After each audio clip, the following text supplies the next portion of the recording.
Hello everyone, this is Jason Berry with Digital Health Wire, and today I am still at Health and I'm coming to you live from the booth at Cleveland Clinic, and I am joined by Sonja O'Malley, who is the GM of BizDev at Cleveland Clinic Innovation. Sonja, it's good to have you. Thanks for having me. My pleasure. So Sonja, there's a lot of chatter on the show floor right now. Everyone has a new gizmo, a new piece of technology that's the latest and greatest. What are some of the most exciting solutions or areas that you're seeing out on the show floor? Well, I would definitely say some of the things that are really standing out are more the revenue cycle operations trends. Used to be that clinical innovation, clinical scientific discovery was the focus. That continues to be the focus, but now we're starting to see a lot more of opportunity on the revenue cycle side, whether it's the ambient listening, whether it's the autonomous coding, some of those clinical documentation types of areas. A lot of promise there. What changed in the last year to make the RCM tools kind of have their moment in the sun at this year's Health? I think it's that convergence of definite need coupled with the use of AI and some of the agentic AI that we're starting to see. So I think those trends converging. Last year, I think there was a lot of hype and excitement around it. I think there's cautious optimism with some real world evidence demonstrating some incremental successes. So I think those will continue to grow over time, but I think that convergence in trends is really accelerating the space. Nice. Yeah, real evidence is always nice to sprinkle on top of blind optimism every now and then. For sure, for sure. What about at Cleveland Clinic specifically? Are there any solutions or tech that you've implemented recently that's been moving the needle for your patients or your operations? Yeah, so I think as we look at our portfolio, which is very diverse, we have things in the medical device realm, therapeutics, diagnostics, and as well in the digital space. Everything we do, we anchor it to our mission. So how does this reflect caring for patients or caring for life? How does it affect researching for health?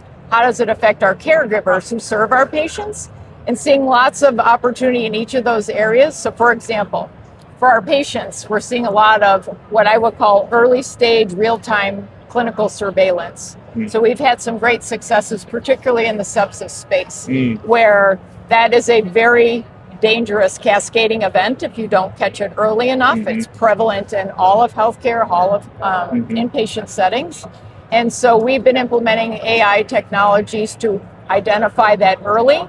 We've seen a 10-fold decrease in false alarms. Nice. 48% increase in the number of patients that we're seeing earlier and identifying it before that cascade begins, the dangerous cascade, as well as a 7-fold increase in identification prior to antibiotic delivery. So on the clinical side, these are very, very impactful in things for our patients. Good job keeping all the numbers straight. That's a impressive command of the data right there. Yeah, I just think that, those are meaningful, right? Yeah. This is a big problem to solve, so they do stand out.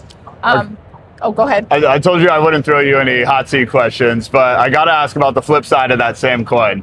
Is there any corner of the market that might be generating a lot of buzz, but has yet to kind of have its moment in the sun, if you will, or maybe not live up to the amount of buzz that we're hearing? Yeah. Maybe not here, but in other conferences. Yeah, great question. What I would say is what's interesting is you're seeing a convergence in some of along the work stream or the longitude of workflow with respect to how do we collect information about a patient's visit or an inpatient stay. So you see all that ambient listening. Then you've got that middle zone, hold that thought, and then you've got the back end of how do we process billing and all of that based on accurate documentation. That middle zone, we have not seen yet, but I think that's an area of opportunity that is super exciting and is on my watch list. Awesome. I was able to hold the thought that whole time too, so I'm glad you got me back there quick. It was on the fence. Yeah. One other question that I want to make sure to ask, and then I'll let you get back to it here. Is there anything, when all these solutions, you're crossing your desk and you're evaluating new solutions for the system, is there anything that these vendors can do to kind of stand out from the crowd and really get the right ear, get the right interest? Yeah, I think it's a couple things. One is making sure that you are able to articulate the problem being solved here. This is not about shiny objects, implementing new toys, that sort of thing. Make sure you can articulate what the problem is to be solved, and how you solve it. And not only how you solve it, but with that evidence, whether it's clinical or business, that real world evidence that demonstrates how you solve it. That's the first thing. Second thing is, what is the cultural alignment of how we work together, not only today, but how do we grow into the future as the technology changes and we change as an organization? So those are the types of things that will get our attention. Those are the fantastic things. You hear that, everyone? Cultural alignment and evidence. That's what we're looking for. Sonja, thanks for coming on the show. Thank you so much for having me. That's been the Digital Health Wire Show. Thanks for tuning in.